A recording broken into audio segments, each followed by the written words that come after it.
Bien, jóvenes, un comentario sobre el tema que vamos a hacer el día de hoy, ¿no? La exposición que van a hacer sus compañeros. Mientras se conectan también sus demás compañeros, eh, en la anterior clase hicimos sobre cómo llegar al diagnóstico de las enfermedades en los pacientes, ¿no? Neuroquirúrgicos. Entonces, hemos hecho una historia clínica adecuada, hemos solicitado exámenes auxiliares, ¿no? De acuerdo a cada enfermedad y para llegar a un diagnóstico adecuado. Y luego, finalmente, vamos a tener que decir los diagnósticos por síndromes, ¿no? Y por eso es que hoy vamos a hablar sobre síndromes neuroquirúrgicos. Entonces, jóvenes, el diagnóstico en neurocirugía exige el conocimiento del problema clínico. ¿Qué sucede? Para que nosotros podamos dar un diagnóstico adecuado en los pacientes, tenemos que tener conocimiento de todas las patologías neuroquirúrgicas. Eso es importante.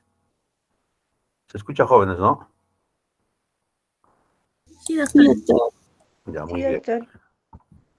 Entonces, necesitamos conocer las patologías, su clínica, ¿no? La clínica de cada enfermedad. eh, de acuerdo a eso también para poder hacer diagnósticos diferenciales, ¿no? De una con otra enfermedad. Porque si nosotros no vamos a conocer las enfermedades, la clínica, la fisiopatología, los exámenes auxiliares, ¿no? Conocer de cada patología, no vamos a poder llegar a un diagnóstico adecuado. Pues, y no solo es en neurocirugía, para todas las especialidades, ¿no? Para toda la medicina. Entonces uno tiene que saber conocer las enfermedades, ¿no? Los signos y síntomas clásicos de cada enfermedad. Pues eso nos va a llegar a un diagnóstico adecuado. Otra cosa que hay que entender es entender qué le pasa al paciente. Hay que estructurar los datos clínicos del paciente. Entonces, siempre, si tenemos alguna duda, para llegar a nuestro diagnóstico, hay que hacerle preguntas al paciente o a los familiares, ¿no? ¿Cuál es su queja o su problema más crítico, más complicado en ese momento, el paciente, ¿no? A veces los pacientes te pueden decir todas sus dolencias, todas sus dolencias te dicen, ¿no? Pero nosotros tenemos que saber clasificar, ¿no? Sus dolencias, ¿no? De acuerdo a la semiología que ya conocemos. Es lo que tenemos que hacer. A veces siempre se hace repreguntas a los pacientes, ¿no? Alguna vez un paciente decía, ¿no? Doctor, vengo porque me duele la cabeza, también me duele los hombros. No sé por qué llega hasta mis dedos el dolor, dice, ¿no? Sí, y tú le preguntas, pues, ¿ambos lados o un lado, un solo lado, del derecho o izquierdo? A veces te dicen un lado, a veces te dicen ambos lados, se van confundiendo, ¿no? Y algo más te preguntas, ¿no? ¿Qué más sientes? Y luego te dicen, imagínense si te dice todavía. Y también me duele los miembros inferiores, la rodilla, el tobillo, la planta del pie, porque se me adormece. O sea, así te van a decir, no sé, todos sus problemas te va a decir el paciente. Nosotros tenemos que saber clasificarlo. Y luego repreguntarle, ¿cuál es el problema importante que le trae aquí al hospital? ¿No? Esto sería en el caso de pacientes que vienen por consultorio, ¿no? Por consultorio, casos crónicos, ¿no? Porque en la emergencia es diferente, ¿no? En la emergencia ya sabemos, incluso por el examen físico exterior no podemos saber qué es lo que puede tener el paciente, pero en pacientes crónicos que vienen por consultorios hay que hacerle preguntas, ¿no? Entonces, en este caso que les comento, tienes que decir, ¿por qué motivo vienes? ¿No? Y de pronto el paciente te va a decir, lo que más vengo porque me duele la cabeza, hijo, ¿no? No, que diario me duele la cabeza, es intenso, ya no lo soporto, dice, no, hasta tengo mareos. Ya tú ya le complementas, si tienes náuseas, vómitos, ¿qué más tienes, no? Ya tú te vas encaminando, ¿no? Para tu diagnóstico. Y una vez terminado ese problema de la cefalea, sus signos, síntomas, cómo es que le duele, cuándo, cómo, por qué, con qué mejora todo eso, ¿no? Preguntar a sus concomitantes a la cefalea, ¿qué más se agrega a la cefalea? Las náuseas, los vómitos, ¿no? y por ahí de repente puede tener una parálisis o una anestesia, ¿no? En miembros superiores, miembros inferiores, tienes que repreguntarles para sacar datos buenos, ¿no? Y terminado esa parte, hablaremos ya de sus dolores en miembros inferiores, ¿no? Puede ser otra causa, ¿no? Algo así, jóvenes. Entonces, como les estoy comentando, necesitamos congruencia clínica y semiológica. Entonces, lo que el paciente nos está refiriendo, ahora con el examen físico que le vamos a hacer, ¿no es cierto? El examen físico que le hacemos, en algunos, en algunos signos y síntomas que el paciente ha mencionado, nosotros con nuestros exámenes tenemos que corroborar, ¿no es cierto? Entonces, si ambos coinciden, ya ese es el camino para nuestro diagnóstico. Pero si el examen físico no concuerda con lo que nos dice el paciente, hay que evadir esa parte, ¿no? Disculpe, índice de sospecha que está basado en los conocimientos. Entonces, para eso, para dilucidar, para aclarar la idea del diagnóstico, tenemos que tener los conocimientos de cada patología, de cada enfermedad. Ahora, si se trata de niños, en los niños hay que también sospechar en problemas congénitos. Si se trata de ancianos, en problemas degenerativas. O sea, ya nos encaminamos, ¿no? Por la edad, clasificamos las enfermedades, qué es lo que puede tener por edad, cómo se clasifican las enfermedades. Eso también, terminando nosotros la neurocirugía al final, ustedes se van a dar cuenta qué patologías son netamente de niños, qué patologías son de jóvenes, de adolescentes o adultos mayores o de niños o de recién nacidos también, ¿no? Típicos. O cada enfermedad tiene relacionada de acuerdo a la edad también. Por ejemplo, todavía no hemos hablado de malformaciones, de aneurismas, ¿no? Entre malformaciones y aneurismas, por ejemplo, esta enfermedad está en un grupo de hemorragias espontáneas, ¿no? Hemorragias por intracerebrales, ya lo veremos más adelante, pero en la práctica estamos revisando eso con sus compañeros, ¿no? Ambas enfermedades van a ser sangrados espontáneos, pero hay una diferencia entre los dos. Las malformaciones, como es malformación, jóvenes, se nota clarito, se siente, ¿no?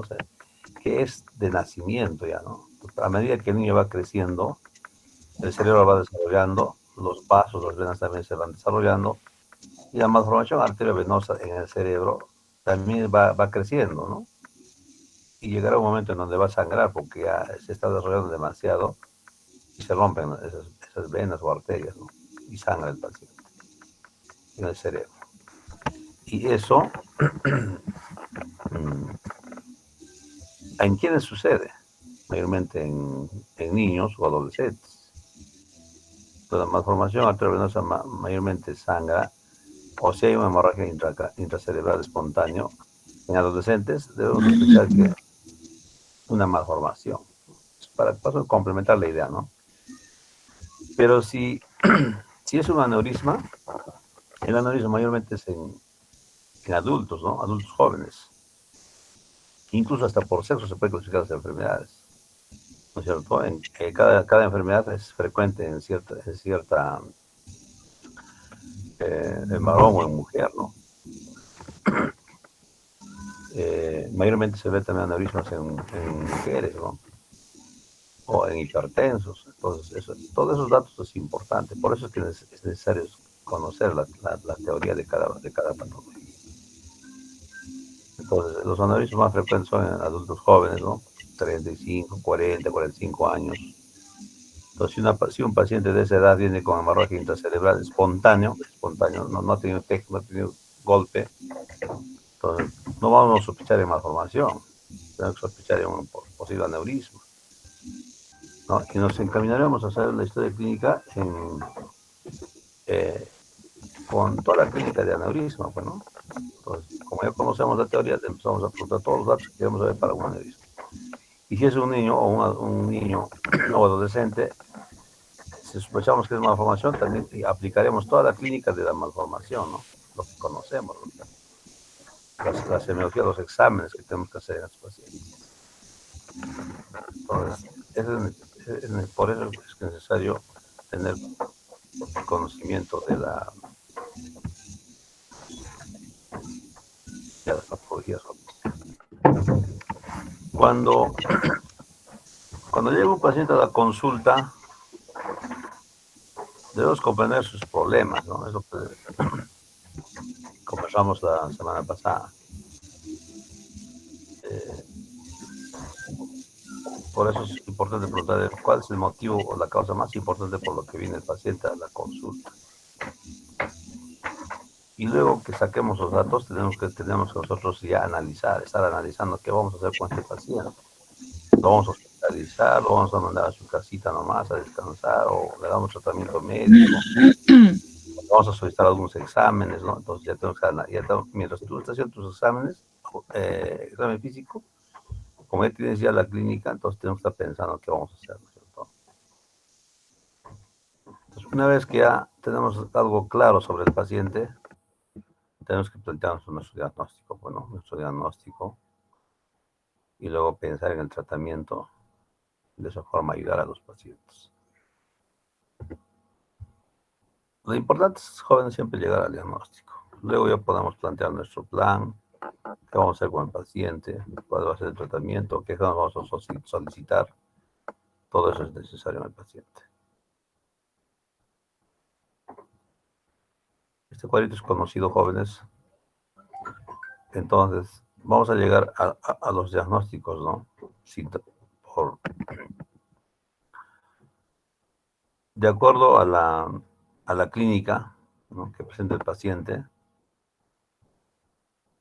la anamnesis y el cuadro clínico que tiene el paciente, vamos a llegar solamente a un diagnóstico sindrómico, ¿no? Síndromes, que vamos a conversar esta mañana, que sus compañeros van a responder. Pero, para saber dónde está la lesión, ¿no es cierto?, puede ser central o puede ser periférica. Por ejemplo, ¿no?, es bien conocida la parálisis facial. Puede ser central o puede ser periférica. Eso hay que saber diferenciar bien también eso de la parálisis facial. Así como es la parálisis facial, hay central periférica. Otras patologías también pueden ser central periférica. Por eso es que nosotros decimos ya dónde está la lesión, ¿no? Ubicar la lesión. Y entonces el diagnóstico topográfico. Por ejemplo, en la parálisis facial, ¿qué nervio estaría afectado? El séptimo, el facial, pues, ¿no?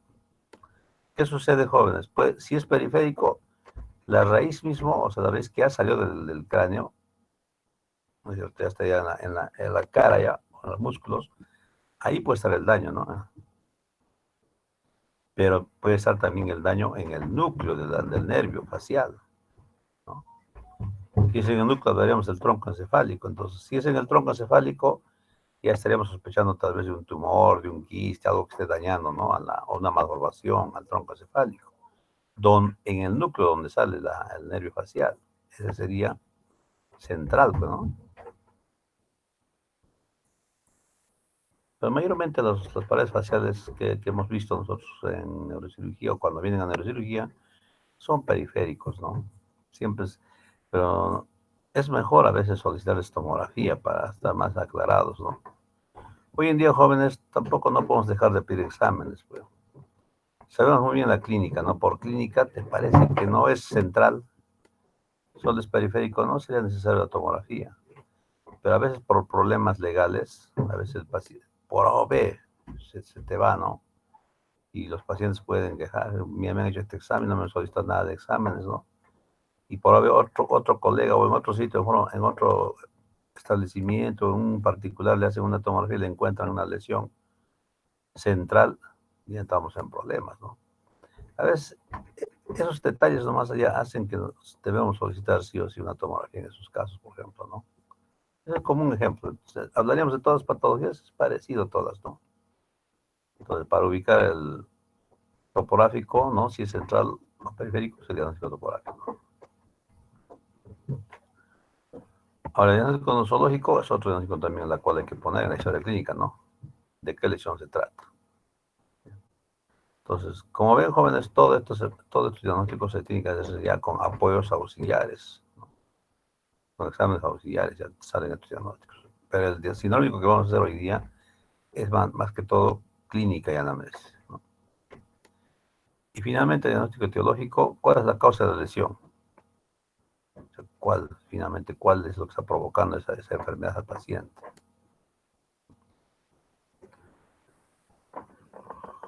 Muy bien, jóvenes. El diagnóstico sinómico, entonces, ya les he dicho, para ellos empieza con el problema clínico. La clínica del paciente es importante para el diagnóstico sinómico. Clínicamente armamos un diagnóstico sindrómico en base a la anamnesis y al examen físico. No necesitamos ninguna prueba. El síndrome es la suma de signos y síntomas orientados a un diagnóstico. Punto, nada más.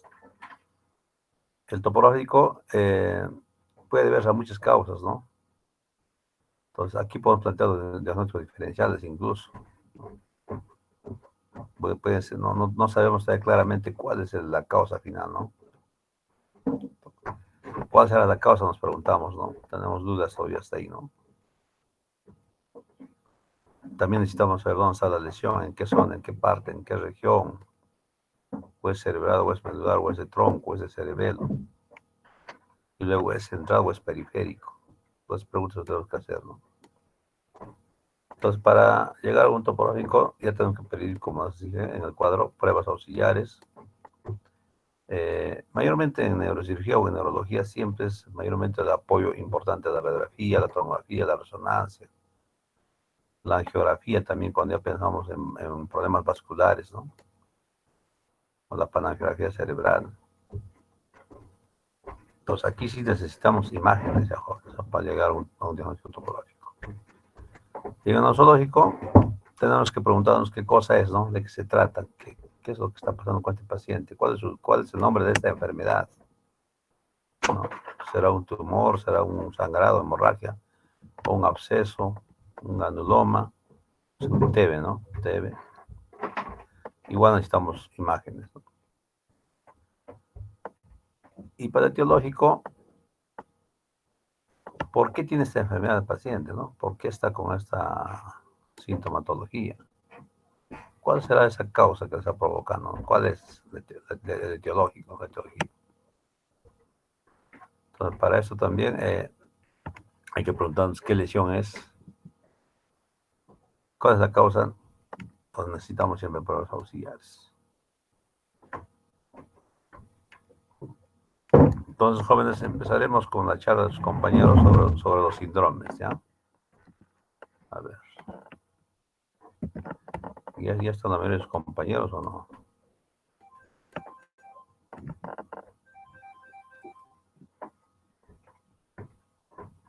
32 alumnos. ¿Tomamos lista o al final? Al final, ¿ya? A ver, jóvenes, que presenten a continuación sus compañeros, pues, la exposición de hoy día, ¿ya?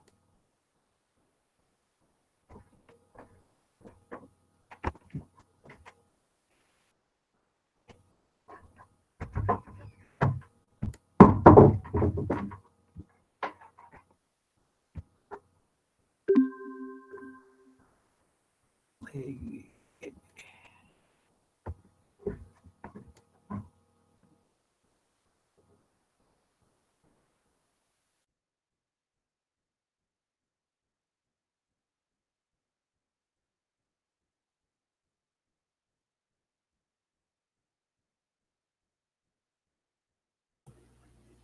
Doctor, compañeros, tengan un buen día.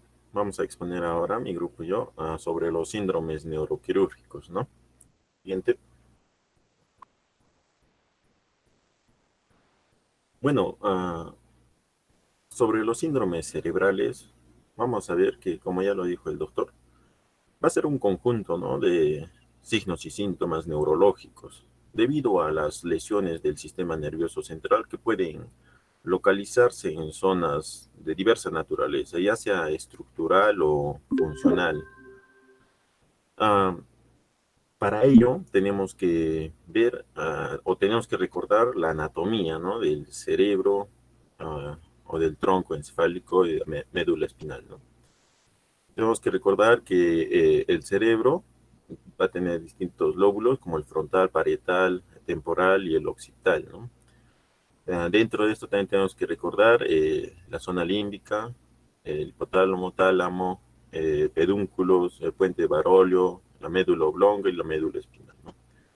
Eh, Dependiendo de la lesión que se produzca en cualquiera de estas estructuras, va a producir algunos síntomas o signos, ¿no? Ah, si es que hay un daño estructural en un área específica, va a producir un, un signo como por ejemplo la alteración de campos visuales, el temblor o ataxia, hemiparesia o hipoestesia, ¿no? Pero no solamente son esos signos neurológicos, también se clasificaba también en otros síntomas que abarca la esfera cognitiva, como por ejemplo una alteración de la memoria. Eh, Puede el paciente tener amnesia o puede tener una alteración del lenguaje. En nuestro término lo llamamos afasia. O si tiene una alteración de gestualidad, se denomina praxia. Si es que hay una alteración de reconocimiento, va a ser la náusea, ¿no? Esto también puede afectar a la función ejecutiva y a las funciones visoespaciales. Y estas se van a poner en manifiesto con una evaluación adecuada, ¿no? Neuropsicológica, ¿no? También puede haber algo otros trastornos o síntomas de la conducta y del comportamiento. Siguiente, por favor. Bueno, vamos a ver ahora específicamente aquellos síndromes, ¿no? Cerebrales, ¿no? Vamos a comenzar con los síndromes frontales, específicamente. Como vemos aquí en la figura, tenemos que recordar la anatomía, ¿no? De frontal para ver qué signos o síntomas nos produce por una lesión en cada parte, ¿no? Del frontal. Vamos a ver que el frontal se divide en tres zonas. La zona de la circunvolución central anterior, esa es la zona motora primaria, ¿no? Superior a esta, en la convexidad, vamos a tener una zona suplementaria y adelante vamos a tener en la circunvolución frontal inferior, por esa zona vamos a tener la zona ah, premotora y la zona prefrontal. Tenemos que reconocer esas zonas, ¿no? Mm, Dependiendo a la lesión, si es en la zona, hay una lesión prefrontal, donde dice el polo frontal, en esa imagen, se va a producir, ahí va a tener tres zonas también, esa zona prefrontal se va a dividir en tres zonas. Hay una zona orbitofrontal, superior a eso, vamos a tener a la zona dorsolateral, y medialmente ya a esa zona vamos a tener el medio frontal. Bueno, si hay una lesión en el órbito frontal, se va a llamar un síndrome orbitofrontal. Esa zona generalmente controla impulsos y también está encargado de la autorregulación de la conducta, por lo que va a producir signos y síntomas característicos específicamente. Siguiente, por favor. Vamos a tener generalmente, se va a caracterizar porque estos pacientes van a estar desinhibidos, van a tener una impulsividad y una afectación de autorregulación de la conducta. Pero también puede afectarse, ¿no? Puede tener el paciente pobreza de juicio y relación antisocial. Puede estar acompañado con euforia o disforia. Va a tener una sexualidad inadecuada. Va a estar hiperactivo el paciente y puede tener algunas conductas motoras repetidas. Además de que estos pacientes cambian, ¿no? Pueden estar irritables y agresivos. Tienen una labilidad emocional, ¿no? Cambian de un momento a otro su comportamiento también. tiene una manía o hipomanía, que es menos frecuente, pero hay que tenerlo en cuenta. Pueden tener estos pacientes depresión, alteración de la capacidad de abstracción, disminución o pérdida de capacidad de introspección. Puede tener incremento del apetito y del peso, pérdida de higiene y cuidado personal, unas conductas de imitación también y algunos impulsos de usar objetos al alcance del paciente, ¿no? Siguiente, por favor. En cuanto a la zona dorsolateral, como ya les he indicado, generalmente esta zona va a estar involucrada, ¿no?, en la emoción, por lo que una lesión en esta zona va a producir el síndrome dorsolateral, que generalmente consta de una afectación ejecutiva, de planificación, regulación y verificación cognitiva, por lo que estos pacientes vamos a ver que van a tener una disminución de la capacidad de respuesta a problemas, van a tener una alteración de planificación y generación de estrategias. Sus respuestas son extravagantes o bizarras. Van a tener una reducción de abstracción y tendencia a respuestas estereotipadas, alteración de mecanismos de atención complejos, síndromes de evocación deficitaria, alguna disfunción ejecutiva con alteración significativa en fluencia verbal, van a tener una anomia, que es la dificultad para encontrar palabras de uso, ¿no? Esto van a tener una depresión o personalidad pseudodepresiva estos pacientes, ¿no? Siguiente, por favor. En esta zona medio frontal, que es medialmente, ¿no?, al órbito frontal, medialmente, esta generalmente se encarga, ¿no?, en las emociones y en los movimientos, por lo que una lesión va a producir el síndrome medio frontal, que va a tener o va a constar de una reducción de acción con apatía y asinesia, por lo que en el sentido afectivo el paciente va a expresar va a tender a tener una expresión plana y estable, ¿no?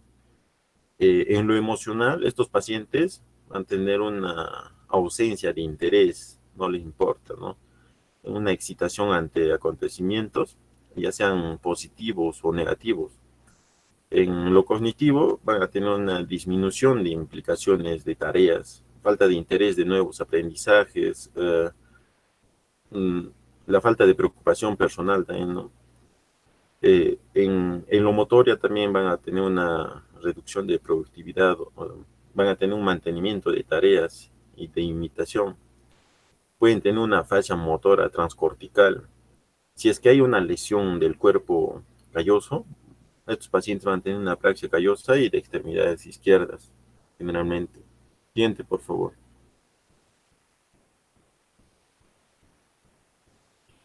En cuanto a la zona premotora, como ya les he indicado, vamos a, vamos a tener algunas lesiones, pero respecto a unas áreas específicas. Vamos a tener en ahí el área 6, que es la corteza somatomotora de asociación.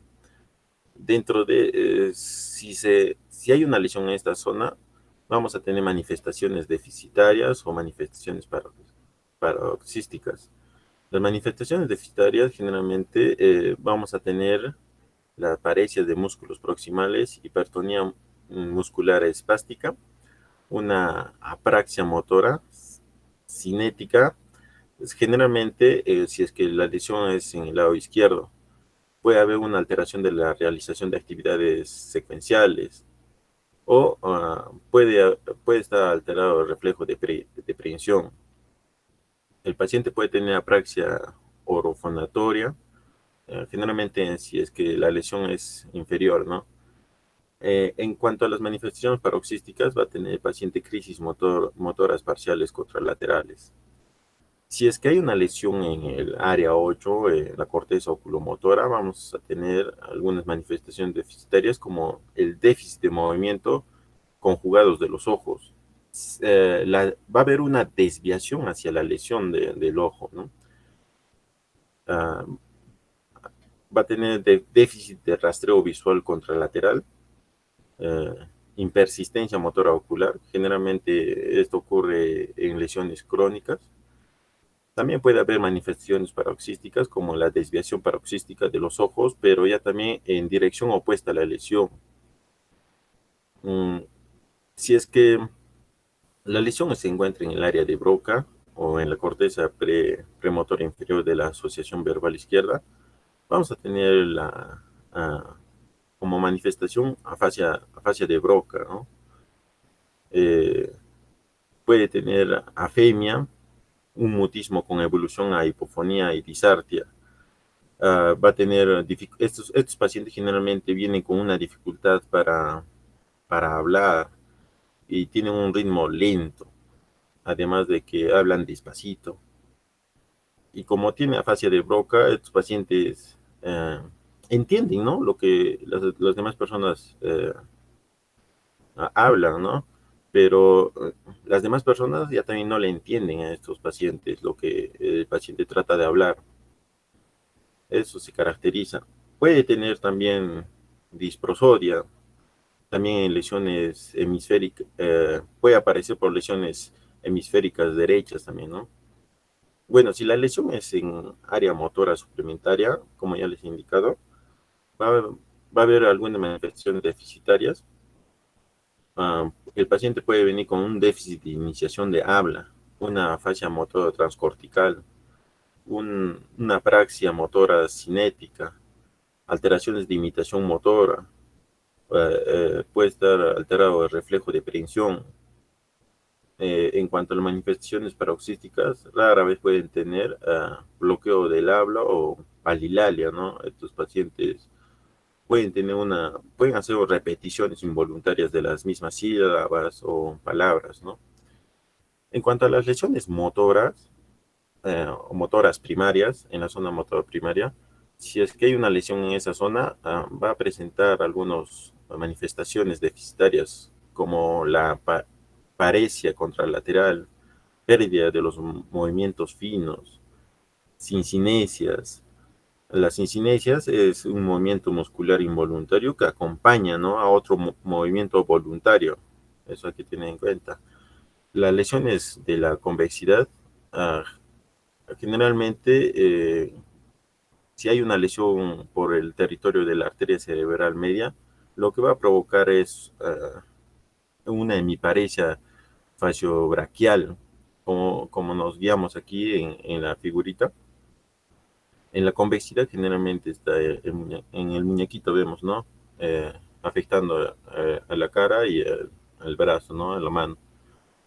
Si es que hay una lesión medial o interna afectando el territorio de la arteria cerebral anterior, va a haber una hemiparesia crural, ¿no? Hay que tener en cuenta eso. Generalmente a las extremidades inferiores, ¿no? Hay una afectación. Siguiente, por favor.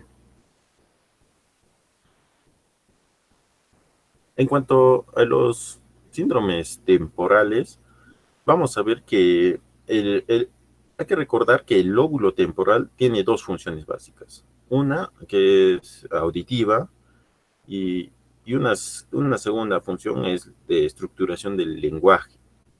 Generalmente estos pacientes con el lóbulo temporal hacen segmentación y secuenciación de las frecuencias de sonido, de fonema que diga.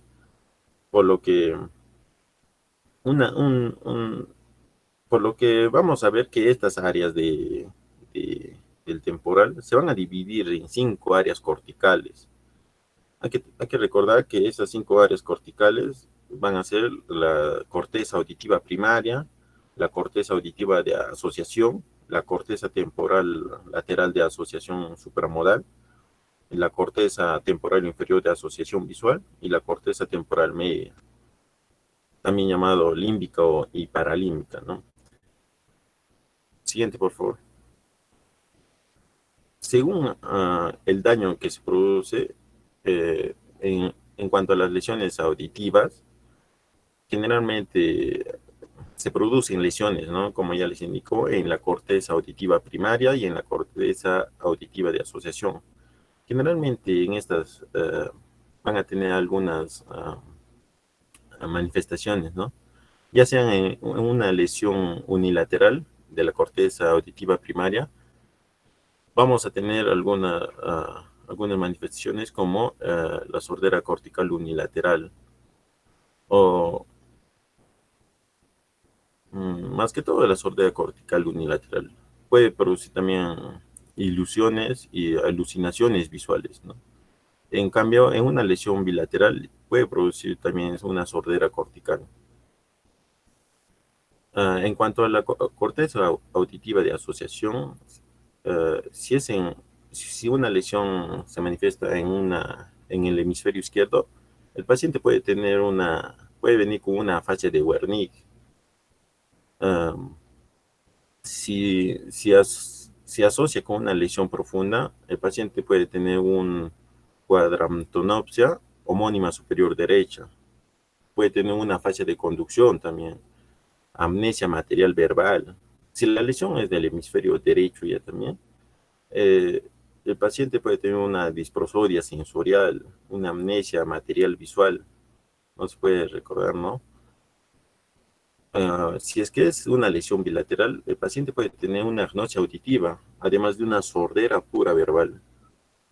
En cambio, si hay lesiones de la corteza temporal lateral de asociación supramodal, el paciente puede venir con una anomia, alteración de aprendizaje visual o una amnesia retrógrada, un síndrome confusional con agitación, generalmente si hay una lesión en el hemisferio derecho. También puede venir el paciente con una alteración de asociación auditivo-visual. Si hay una lesión en la corteza temporal inferior de asociación visual, el paciente va a venir con agnosia visual, una prosopagnosia, acromatosia o una anomia para colores. Y si hay una lesión en la corteza límbica y paralímbica o en la corteza temporal medial, como les he indicado, el paciente va a venir con una alteración de la memoria a largo plazo. Puede tener ilusiones, alucinaciones, además de que el paciente puede tener depresión o una manía. Ah, puede tener también un síndrome de Kluver-Bucy, generalmente si las lesiones son bilaterales en los polos temporales, ¿no?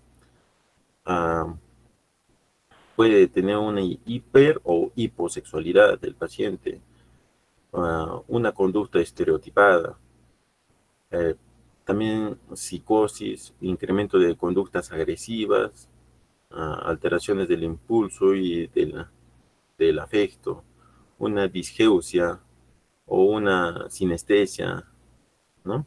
Siguiente, por favor.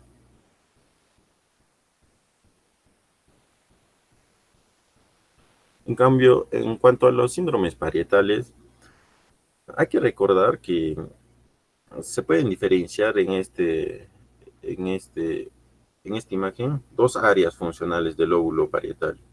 Por un lado, vamos a tener principalmente la corteza primaria, que está en la circunvolución central posterior, ¿no? Como vemos ahí. Esta va a ser la corteza primaria o somatosensorial, ¿no? Posterior a eso vamos a tener la corteza parietal posterior. Ah, la primera que les he indicado, en la circunvolución central posterior, o sea, la zona somatosensorial, generalmente comprende la capacidad de discriminar entre dos puntos, o la localización del tacto, grafestesia, también, también está asociado al sentido de la posición y estereognosis, ¿no? Pero la zona posterior a esa circunvolución generalmente está en relación con la integración de praxis visuomotora y atención espacial más que todo, ¿no? Y respecto a una lesión que se da en esas zonas, va a producir, ¿no? En una área somatosensorial primaria, contralaterales, va a producir algunos síntomas, como la alteración de la sensibilidad cutánea y propioceptiva, algunas alteraciones de localización, estímulo doloroso y de temperatura. El paciente también puede tener una atrofia muscular parietal y puede tener epilepsia parcial sensitiva también, ¿no?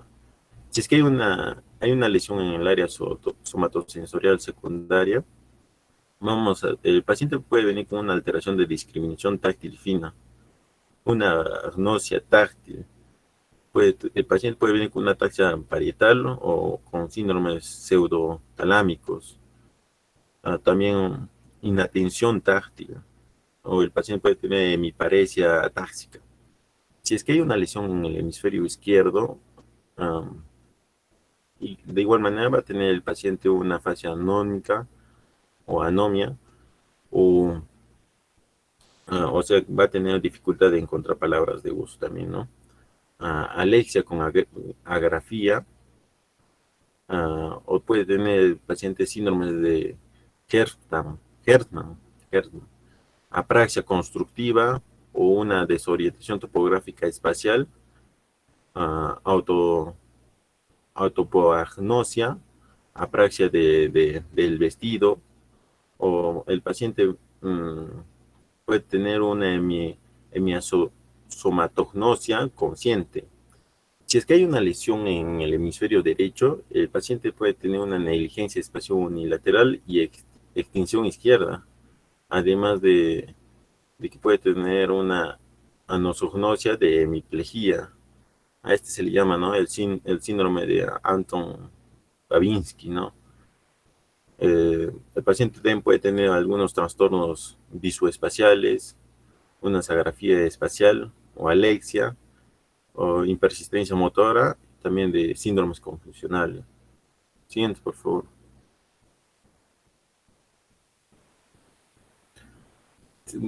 En cuanto a los síndromes occipitales, hay que recordar que este lóbulo occipital presenta una estructuración compleja, ¿no?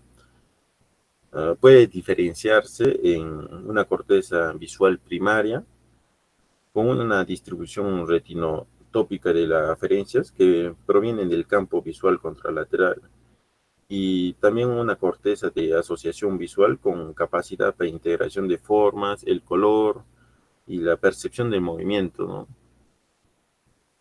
Mm, Esta va a dividir la cisura calcarina, como vemos en la imagen, va a dividir, ¿no? De esa, la zona de la corteza visual primaria y superior, ¿no? E inferior, vamos a tener, ¿no? La corteza de asociación visual. Dependiendo si la lesión es masiva unilateral, vamos a tener algunas manifestaciones como la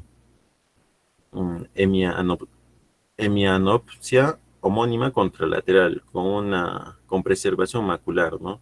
Si la lesión van a ser parciales, por ejemplo, una lesión inferior a esta cisura calcarina, vamos a tener una cuadrantonopsia superior, ¿no? Si la lesión va a ser superior a esta cisura calcarina, vamos a tener cuadrantonopsia inferiores. Y también podemos tener alucinaciones visuales elementales, autismo, ¿no? En cuanto a las lesiones bilaterales, vamos a tener la ceguera central o puede tener el paciente síndrome de Hampton con unas pupilas reactivas, ¿no? Y con anosognosia de la ceguera. El paciente puede tener un síndrome de Boccazzo o Dide, ¿no? Si la lesión va a ser en el hemisferio izquierdo, generalmente el paciente va a venir con una afasia óptica, agnosia visual, alucinosis visual compleja y una alexia pura con o sin hemianopsia, ¿no? También con una hemiacromatopsia derecha. Si la lesión va a ser en el hemisferio derecho, generalmente el paciente va a venir con una prosopagnosia o palinopsia o desorientación espacial, además de una hemiacromatosis izquierda. Si la lesión va a ser bilateral inferior, también el paciente va a venir con una agnosia visual, prosopagnosia, una desorientación espacial, alucinosis visual compleja. En cambio, si hay una lesión bilateral superior, el paciente va a tener el síndrome de Ballings, ¿no? Que es una lesión generalmente parieto-occipital. Siguiente, por favor.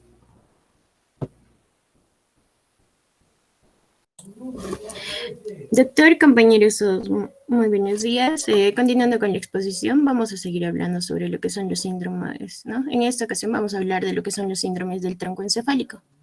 Cabe resaltar que esto va a abarcar lo que es el mesencéfalo, el bulbo, el puente y lo que es el bulbo raquídeo, ¿no? Cada síntoma, cada signo que se va a presentar para el conjunto para lo que es para presentar lo que es un síndrome, va a ser según al área que va a afectar, ¿no? En cuanto a lo que son los síndromes mesencefálicos, el mesencéfalo va a constituir ya sea conexiones de lo que es el cerebelo, el puente y lo que es el proencéfalo. Esto se va a dividir en lo que es el mesencéfalo ventral o pedúnculos cerebrales, que van a ser, ¿no?, estructuras que van a albergar ya sea la vía piramidal o lo que es la vía corticopontina, ¿no? Va a estar lo que es el tegmento dorsal, en lo cual se va a localizar ventralmente lo que es el acueducto de Silvio. En su seno se van a encontrar lo que son los núcleos de los pares craneales, ya sea el oculomotor común y lo que es el troclear, ¿no? Se va a encontrar lo que son los núcleos de la sustancia gris, en lo que va a incluir ya sea el núcleo rojo y la sustancia negra, ¿no? También se van a encontrar ya sea áreas del tracto de lo que es la sustancia blanca. Vamos a tener también lo que es el tectum, que va a ser la porción más dorsal del mesencéfalo, en lo cual se va a localizar dorsalmente lo que es el acueducto de Silvio. Va a contener lo que son los colúnculos superiores y los colúnculos inferiores, ¿no? El acueducto de Silvio, que va a estar conectada el tercer y el cuarto ventrículo. Va a haber una localización ventromedial en lo que es el seno del mesencéfalo y va a estar rodeado por lo que es la sustancia gris, ¿no? Y el aporte sanguíneo que va a tener del mesencéfalo va a depender ya sea del sistema vertebrovascular, a cargo ya sea de las ramas directas de lo que es la arteria basilar, así como las arterias cerebrales posterior y lo que es la cerebelosa superior, ¿no? Dentro de estos síndromes que van a presentar en el mesencéfalo, vamos a tener lo que es el síndrome de Weber, que va a ser secundario a la afectación de lo que es el mesencéfalo ventral, ¿no? Como mencionaba, en este mesencéfalo ventral se van a encontrar lo que son las estructuras de la vía piramidal y lo que es la vía corticopontina, ¿no? También suele ser secundario lo que es una oclusión de lo que son las ramas paramediales de lo que es la arteria basilar o ramas de la arteria cerebrales posteriores, ¿no? Clínicamente, este síndrome se va a caracterizar por presentar ya sea un parálisis del nervio oculomotor común, ipsilateral, que puede estar acompañado ya sea de una hemiparesia o hemiplegia del cuerpo contralateral, ¿no? Y si existe algunas afectaciones de lo que es la sustancia negra, pueden aparecer lo que son síndromes parkinsonianos, como puede ser el temblor, la rigidez muscular, la lentitud de movimientos, alteraciones de la postura y el equilibrio, ¿no? También puede presentar lo que es una midriasis o una hemiplegia contralateral, ¿no? Vamos a tener lo que es el síndrome de Benedict, que se va a producir debido a lo que es la afectación de lo que es el tegmento dorsal del mesencéfalo y generalmente va a estar secundario ya sea la oclusión de las ramas de la arteria cerebral posterior, que estas van a aportar un flujo a lo que son los núcleos del nervio oculomotor y lo que es el núcleo rojo, ¿no? Clínicamente se van a manifestar ya sea por un parálisis del oculomotor común ipsilateral y una hemiataxia contralateral, ¿no? Va a haber incoordinación y corea. En cuanto a lo que es el síndrome de Claude, este va a ser producido ya sea por un infarto de lo que es la porción torsomedial del mesencéfalo, que se puede dar por una oclusión de las ramas perforantes pequeñas de lo que es la arteria cerebral posterior, que van a aportar lo que es el flujo a lo que es la porción medial del núcleo rojo, ¿no?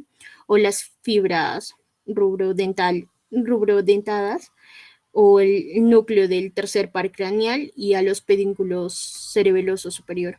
Este clínicamente se va a manifestar ya sea por una parálisis del oculomotora ipsilateral, que puede estar ya sea acompañada por una hemiataxia contralateral de lo que son los miembros superiores e inferiores, ¿no?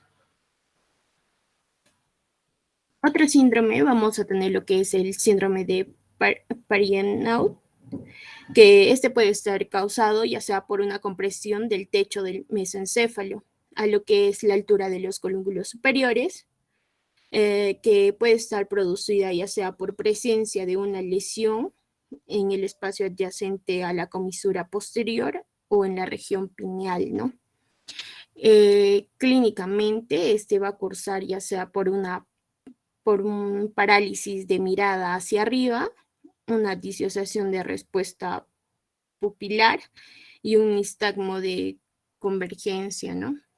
Puede presentar también lo que es una anisocoria, una midriasis o el signo de Collier, ¿no? Que puede ser la retracción de los párpados. Vamos a tener el síndrome de Nothnagel, que este se va a dar ya sea por una compresión por la masa o un infarto de lo que son los pedúnculos cerebeloso superior. Este clínicamente va a cursar ya sea con una parálisis uni o bilateral de lo que es el nervio oculomotor y con una ataxia cerebelosa ipsilateral, ¿no?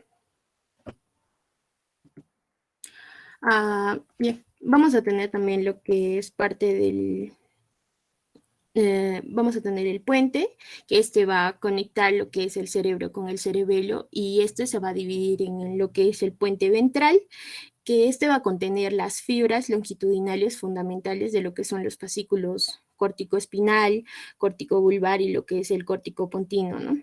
El tegmento dorsal, que este va a estar, van a estar presentes lo que son los núcleos de los pares craneales, ya sea como el trigémino, el abducen, el facial y el vesículo troqulear, ¿no? Así como ya sea los fascículos longitudinal medial y los meniscos medial y lateral, el tracto espinotalámico, el tracto tegmental central y lo que es el cuerpo trapezoide. El aporte sanguíneo se va a dar por las ramas mediales de lo que es la arteria cerebelosa superior, de las ramas perforantes de la arteria basilar y lo que es la arteria cerebelosa anteroinferior, ¿no? Dentro de los síntomas que van a presentar en el puente puede ser el síndrome de Marie-Foix, que este va a ser causado ya sea por un infarto lateral del puente y de lo que es el pedúnculo cerebeloso medio, ¿no? Puede ser secundario a lo que es una oclusión ya sea de las ramas perforantes, de la arteria basilar y de las arterias cerebelosas anteroinferiores, ¿no? Esto clínicamente se va a manifestar con una hemiplegia o una hemiparesia contralateral o con otros síntomas sensitivos cruzados de lo que es una afectación ipsilateral, entre lo que van a incluir ya sea alteraciones de sensibilidad de dolor, de sensibilidad de temperatura, puede presentar ataxia, parálisis facial, hipoacusia, vértigo y lo que es el nistagmo, ¿no?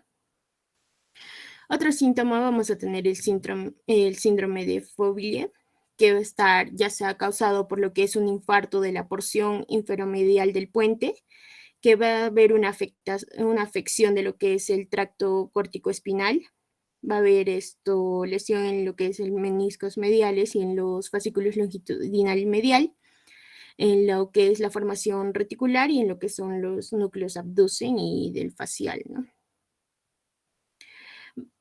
Clínicamente esto se presenta ya sea con una hemiparesia o hemiplegia contralateral, una hemiparestesia, con parálisis facial ipsilateral y lo que es una parálisis de mirada conjugada, ¿no? Con imposibilidad para mirar a lo que es el lado de la lesión. Otro síndrome, vamos a tener el síndrome de Locketing, o también conocido como el síndrome de cautiverio. o conocido también como lo que es el pseudocoma, ¿no? Esto se va a deber a un instituto sobre lo que es la vía piramidal, que va a estar localizada ya sea por la porción ventral de lo que es el tronco encefálico, ¿no? Este va a producir ya sea una parálisis de todos los músculos de la respiración voluntaria. En este caso, los pacientes generalmente van a estar despiertos y conscientes, con la capacidad cognitiva conservada, van a ser incapaces de hablar o de realizar cualquier movimiento voluntario, excepto lo que son los movimientos oculares, ¿no?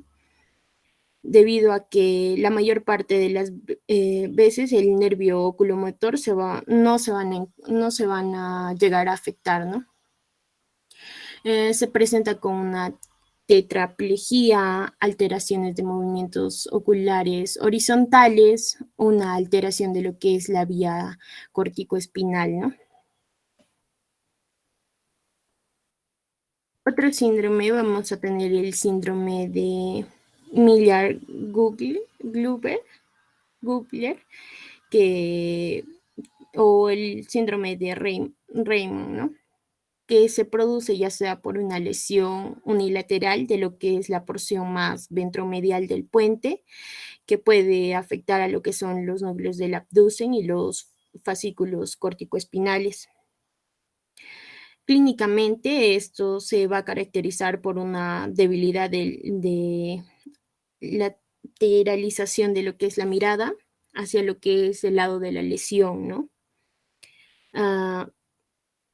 Y también se puede manifestar ya sea con una paresia facial ipsilateral, con pérdida de lo que es el reflejo corneal, una hemiplegia contralateral, un isotropismo y una diplopía, ¿no? Otro síndrome va a ser el síndrome de facial o colliculus, que este se va a deber ya sea a una lesión de los colículos del facial y va a ser por una causa de disfunción de los fascículos longitudinal medial y del nervio abducen y de las fibras de la rodilla del nervio facial, ¿no? Que van a ser causados por una parálisis de lo que es de la segunda motoneurona del facial proximal de lo que es el ganglio caniculado, ¿no? Que puede estar acompañado ya sea de una pérdida del sentido del gusto en los tercios anteriores de la lengua, va a presentar una hiperacusia, una diplopía, un parálisis horizontal de lo que es la mirada conjugada, ¿no?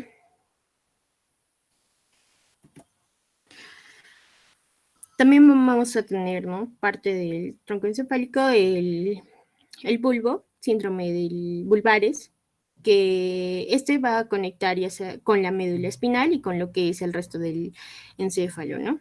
Va a constar de la porción ventral, en la cual va a incluir lo que son las pirámides y las olivas, va a contar los núcleos olivares inferiores, que van a estar implicados en lo que es el aprendizaje motor cerebeloso, y los superiores en lo que es la percepción del sonido, ¿no? El tegmento dorsal, que va a contener lo que son los núcleos de los pares craneales, glosofaringeo, el vago, el accesorio, el hipogloso, así como también va a estar lo que son los tractos de la sustancia blanca. Y bueno, el riego sanguíneo del bulbo raquídeo va a depender de lo que son las ramas penetrantes de lo que es la arteria vertebral y la arteria espinal anterior, ¿no? Dentro de los síndromes del bulbo vamos a tener el síndrome de Wallenberg, que va a ser producida por el daño de la porción lateral del bulbo raquídeo, que se puede presentar generalmente ya sea por un infarto de la arteria cerebelosa posterior-inferior.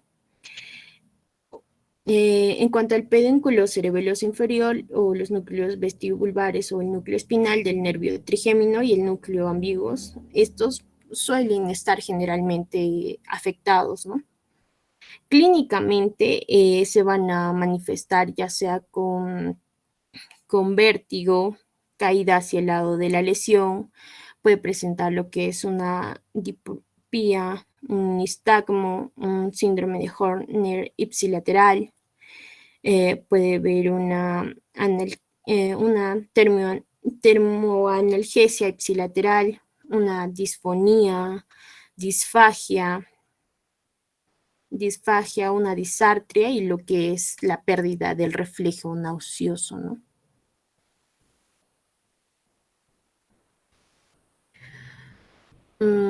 Otro síntoma, vamos a tener el síndrome, el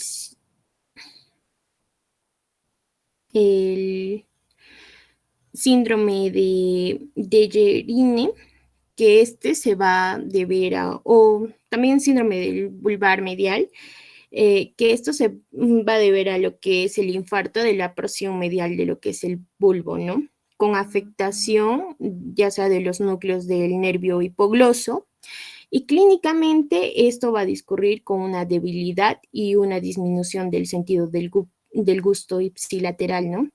Y también presenta lo que es una parálisis ipsilateral, como pueden ver en la diapositiva, una parálisis del músculo de la lengua, y contralateral va a presentar estos síntomas como lo que es una hemiparesia, alteraciones de sensibilidad profunda y propioceptiva, y lo que es una hemiplegia parcial.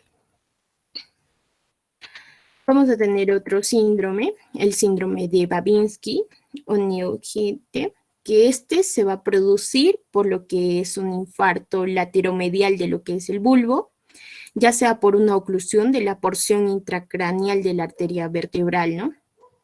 Clínicamente se va a manifestar ya sea con una ataxia cerebelosa ipsilateral con defectos sensitivos faciales. Presenta lo que es un síndrome de Horner y hemiplegia, ¿no? Una paresia contralateral. Bien. Vamos a tener también los síndromes cerebelosos. Síndromes cerebelosos, ¿no? Que en cada hemisferio va a estar conectado ya sea por vías nerviosas principales en el mismo lado de lo que es el cuerpo, de modo en que la lesión del hemisferio cerebeloso va a dar origen a lo que son los signos y síntomas que van a estar delimitados o limitados al mismo lado del cuerpo, ¿no? Vamos a recordar que la función del cerebelo va a ser esto, coordinar lo que es toda acción muscular y refleja y voluntaria, va a ser armonizar lo que es el tono muscular y va a mantener lo que es la postura corporal normal, va a permitir a la deambulación que se lleve suavemente, ¿no? Dentro de los síndromes cerebelosos vamos a tener el síndrome neocerebeloso o síndrome del hemisferio cerebeloso, que este va a estar causado ya sea por tumores del hemisferio cerebeloso o infarto cerebeloso, ¿no? Ya sea por una sola arteria. Van a presentar signos y síntomas casi siempre que van a ser unilaterales y van a afectar lo que son a los músculos del mismo lado del hemisferio cerebeloso o enfermo, ¿no? También pueden ser bilaterales, que suele ser raro, y cuando ambos hemisferios cerebelosos van a estar afectados. Van a presentar lo que es esto clínicamente, lo que es la ataxia, que puede ser ya sea unilateral, con los movimientos de las extremidades sobre lo que son los brazos que están afectados. Va a haber una oscilación y caída hacia el lado de lo que es la lesión, o puede ser una ataxia bilateral, ¿no? Con una marcha de ebrio o una marcha en zigzag. Va a presentar lo que es una dismetría, una disartria, una adiadococinesias, una asinergia, una hipotonía, una hipodinamia o un nistagmos. Otro síndrome cerebeloso, vamos a tener el síndrome arquicerebeloso o el síndrome del Vermis, ¿no? Que va a estar afectado a las estructuras que van a ver con el trastorno del equilibrio. se puede dar por una lesión en la parte media del cerebelo o lo que es el vermis, ¿no? Este puede estar, la causa puede ser por un meduloblastoma del vermis en lo que son los niños, y este puede crecer hacia ambos hemisferios, lo cual va a llenar el cuarto ventrículo, ¿no? Puede presentar signos y síntomas que pueden estar asociados a lo que es el sistema vestibular.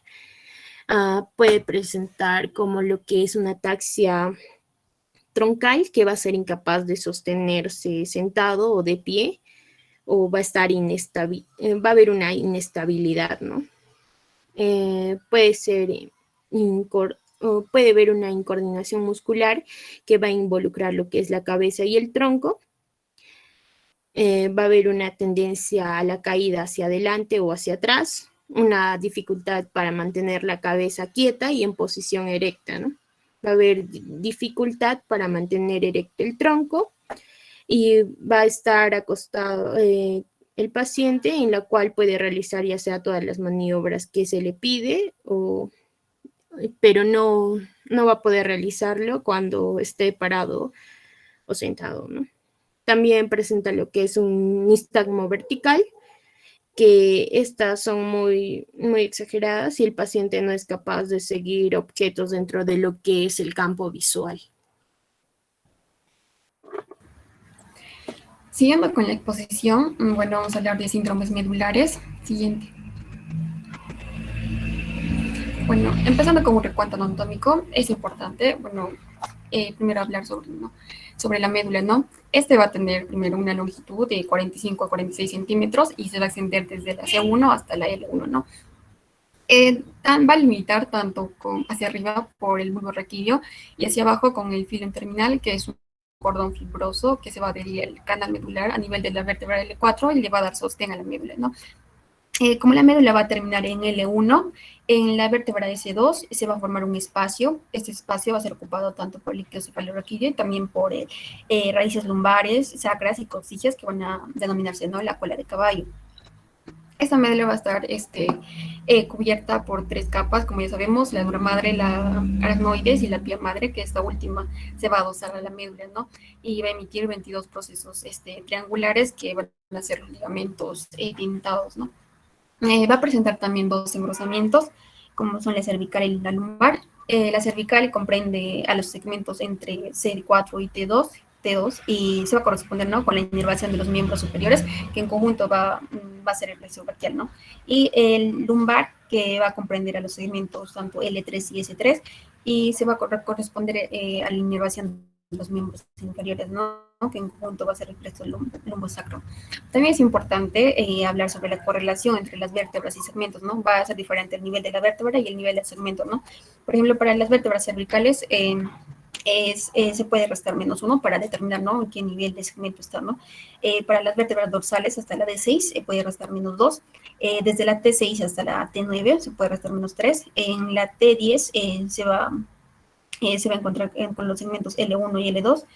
La T11 se va a correlacionar con los segmentos L3 y L4, y la T12 de igual manera con el L5 y S1, ¿no? Y el L1, donde que va a terminar la médula, se va a correlacionar con los segmentos S2 y S5, ¿no? Y como también llamado como el epicono medular, ¿no? Siguiente. Ya, hablando un poco más de la estructura de la médula espinal, bueno, ya sabemos, ¿no?, que la médula va a estar compuesta tanto por una sustancia gris y una sustancia blanca, ¿no? La sustancia gris es la parte central de la médula, como vemos, ¿no? Que va a tener una forma de mariposa y va a comprender los cuerpos de las neuronas, ¿no? La sustancia blanca va a rodear tanto la sustancia gris, y esta va a estar compuesta por los axones de las neuronas, ¿no?, que son las vías neuronales de la médula espinal, ¿no? Y también se va a dividir tanto en cordones, tanto anterior, posterior y lateral, ¿no? Siguiente. Ahora, como ya dijimos, van a existir vías neuronales, ¿no?, de la médula espinal. Va a haber tanto vías ascendentes, que transmiten información de la periferia hacia el cerebro, y vías descendentes, ¿no?, que llevan información desde el cerebro hacia la periferia, ¿no?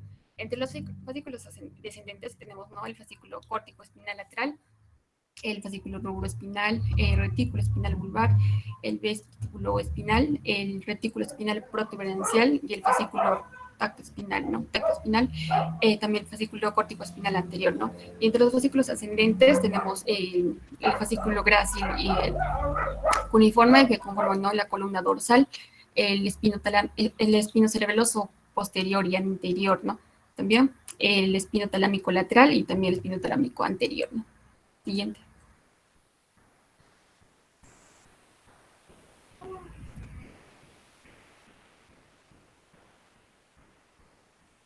Siguiente.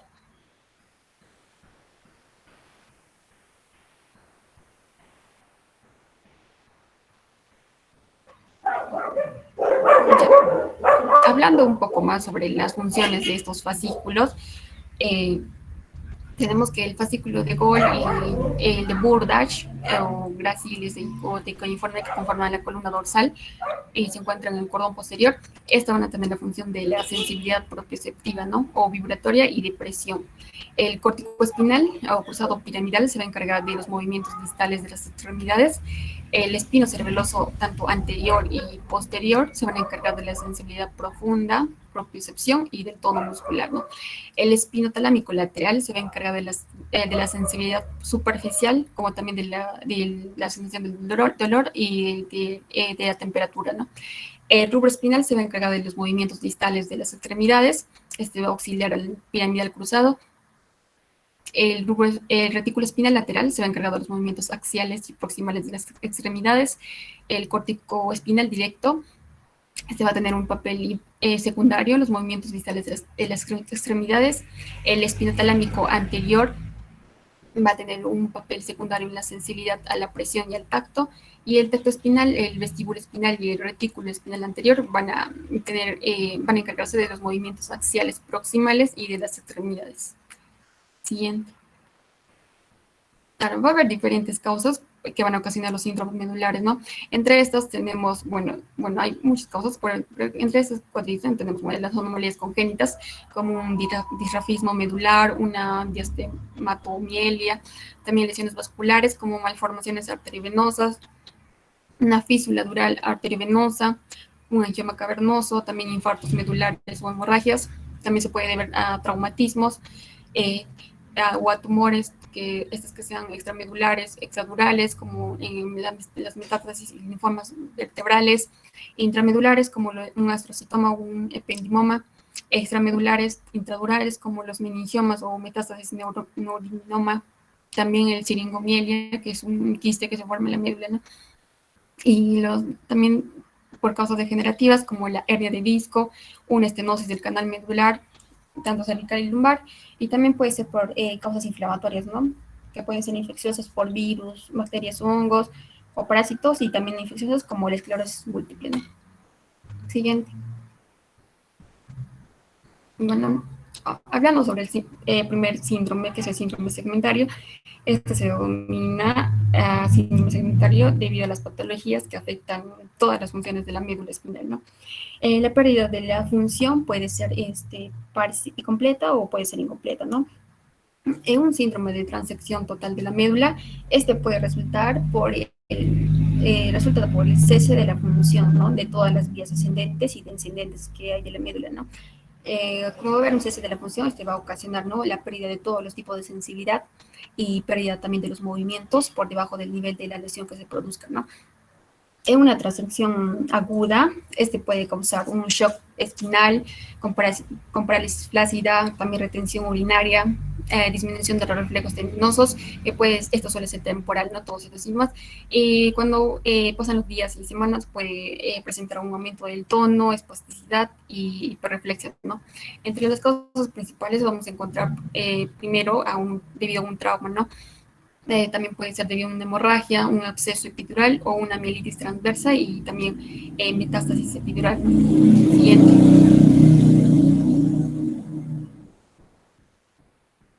En el síndrome de la médula dorsal o posterior, este patrón de lesión rara vez va a ocurrir debido a un traumatismo, ¿no? Es más frecuente por causas infecciosas, tóxicas o metabólicas, ¿no?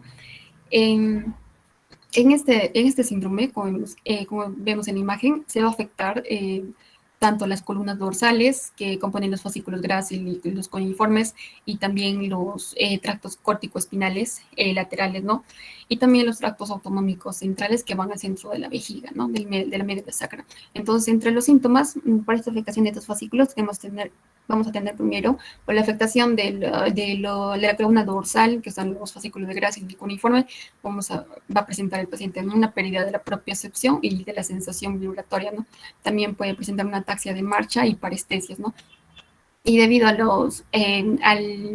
lesión de los tractos córtico-espinales laterales, van a presentar debilidad, que si va a ser aguda, se va a acompañar de flacidez muscular e hiporreflexia, ¿no? Y si va a ser crónica, se va a acompañar de hipertonía e hiperreflexia muscular, ¿no?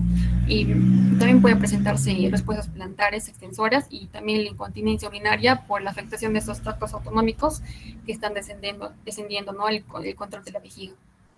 Entre las cosas principales vamos a encontrar el traves dorsalis, una ataxia de Friedrich, una degeneración combinada subaguda, también una mielopatía porcina, metástasis epidurales, una mielopatía cervical espondilótica y la esclerosis múltiple.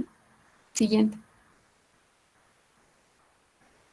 Ahora, en el síndrome de la médula ventral anterior, esta es clásicamente debido al compromiso del flujo sanguíneo de la arteria espinal anterior.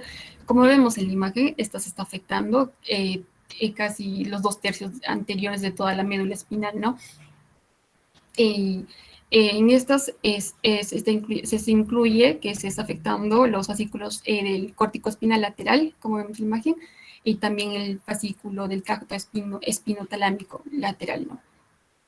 También tractos autonómicos descendentes, también que van a los centros de sacros para el control de la vejiga, ¿no? Entonces, entre los síntomas vamos a encontrar que por la afectación del tracto córtico espinal va a haber una debilidad de los reflejos, ¿no? Y por la afectación del tracto espinotalámico va a haber una pérdida bilateral, porque está afectando a los dos lados, de la sensación del dolor y también de la temperatura, ¿no? También puede estar presente la incontinencia urinaria, y tanto las sensaciones táctiles y de posición y vibratoria van a ser normales porque no se está afectando, ¿no?, la columna dorsal. Entre las causas tenemos un infarto de la médula espinal, también una hernia de disco, una mielopatía por radiación y también un HTLV1, ¿no? Siguiente.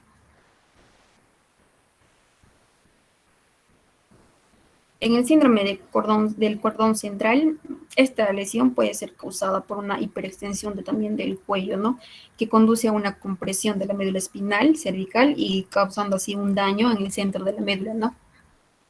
Como vemos en la imagen, bueno, hay una afectación, ¿no?, de la parte central de la médula, y esta puede invadir la cara medial del tracto córtico espinal lateral, como también la materia gris del asta anterior, ¿no?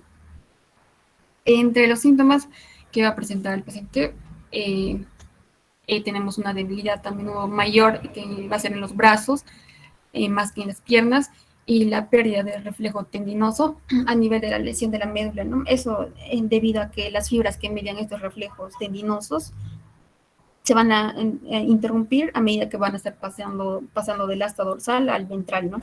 Del mismo modo va a haber una pérdida segmentaria del dolor y de la temperatura, porque estas fibras, las fibras espinotalámicas que se encargan de la sensación, de la sensibilidad superficial, se van a intercruzar, ¿no? Se cruzan, ¿no?, en la comisura ventral, entonces como ver una lesión van a estar afectadas. Las causas van a ser debidas a una singomielia, a un tumor intramedular, una lesión aguda en mielopatía cervical, espondilótica, ¿no? Siguiente. Otro síndrome que tenemos es el síndrome de Brown-Séquard o del hemicordón. En estas este resulta por la afectación, ¿no?, puede ser una hemisección, ¿no?, del lado derecho o del lado izquierdo de la médula espinal, ¿no? Y esta va a involucrar tanto la afectación de las columnas dorsales, como vemos en la imagen, del tracto córtico espinal lateral y también del espinotalámico, ¿no?, lateral. Entonces, en los síntomas que va a presentar este síndrome está la debilidad ipsilateral y pérdida de la propiocepción, ¿no?, por la afectación de la columna dorsal y el córtico espinal, ¿no? Y la pérdida contralateral de la sensación del dolor y la temperatura, por la afectación, ¿no? de este tracto córtico espinal lateral, ¿no? Y es contralateral porque, como mencioné, las fibras sensitivas se van a entrecruzar, ¿no? Pero la sensibilidad superficial se van a intercruzar, pero la sensibilidad profunda pasan directo por la médula nomás. Y la afectación unilateral de las fibras atómicas descendentes no produce síntomas vesicales, ¿no? Entre las causas tenemos una lesión por arma blanca, o bala o esclerosis múltiple, ¿no? Siguiente. En el síndrome del epicono, este va a estar formado, el epicono primero va a estar formado por los segmentos L5 a S1, ¿no? Y las lesiones suelen presentarse por síntomas bilaterales, ya que debido a su tamaño el compromiso va a ser completo, ¿no? Entre los síntomas tenemos debilidad de la pierna bilateral, también trastorno sensitivo del E5 hacia abajo y también trastornos esfinterianos, ¿no? Esfinterianos, que incluye tanto el escroto, el pene, la cara posterior de las nalgas, el muslo y también la región anteroexterna de la pierna y también el borde externo del pie y de la planta, ¿no? Entre las cosas tenemos una compresión medular, traumas y tumores, ¿no? Siguiente. En el síndrome del cono medular, este va a estar formado por los segmentos S2 a S5, ¿no? Y las lesiones se van a dar a nivel de la vértebra L2, ¿no? Entre los síntomas tenemos una disfunción temprana y prominente del esfínter, con parálisis flácidas de la vejiga y el recto, y también una impotencia o anestesia en silla de montar, ¿no? Va a haber un entumecimiento en toda la ingle. Y las causas pueden deberse a una hernia de disco, también a un trauma y también a tumores, ¿no? En esta, generalmente se va a presentar, ¿no? Con pérdida de todas las funciones de la raíz sacra, ¿no? Puede deberse además a pérdidas de reflejos, como el del tendón de Aquiles, también una disfunción, como ya mencioné, una disfunción intestinal o también vesical y una disfunción sexual también, ¿no? Siguiente. Para terminar, el diagnóstico para estos síntomas, bueno, es importante, ¿no? La anamnesis, el examen clínico y algunos exámenes auxiliares que se puede pedir, ¿no? Una radiografía, una tomografía para descartar tumores, neoplasias, tumores o fracturas, ¿no? Y una resonancia magnética para ver con más detalle, ¿no? La precisión a nivel de la lesión de la médula, ¿no? Y una punción lumbar o un análisis de líquido cefalorraquídeo cuando estemos en sospecha de un trastorno tanto inflamatorio e infeccioso, ¿no? Siguiente. Gracias, eso sería todo.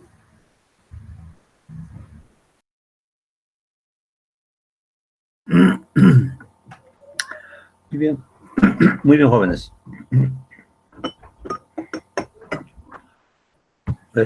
La revisión está muy bien, perfecto. Como ven, los síndromes están por segmentados, ¿no? En el cerebro, en el cerebelo, en el tronco, en la médula. De todo lo que se ha conversado en esta mañana, es necesario siempre conocer la clínica, ¿no? De cada síndrome. De esa forma, para poder ubicarnos en qué patología podría tener nuestro paciente. ¿Alguna pregunta, jóvenes? De repente de los que han escuchado a sus compañeros, ¿alguna duda?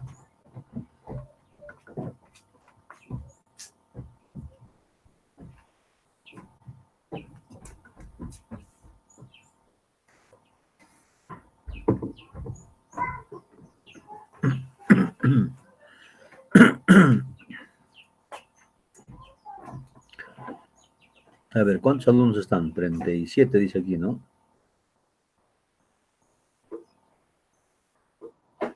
¿Cuántos somos, jóvenes? ¿Cuántos somos? 30 y... no, 40. 40 y...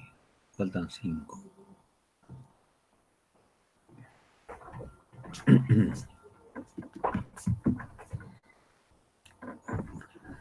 Bueno, jóvenes, daremos por terminada la exposición y continuaremos el próximo viernes. Van a disculpar lo de ayer. Ayer hubo una cirugía de emergencia, entonces entramos, pensé terminar rápido, pero no se pudo. Pero ya lo hemos recuperado hoy día, no hay problema.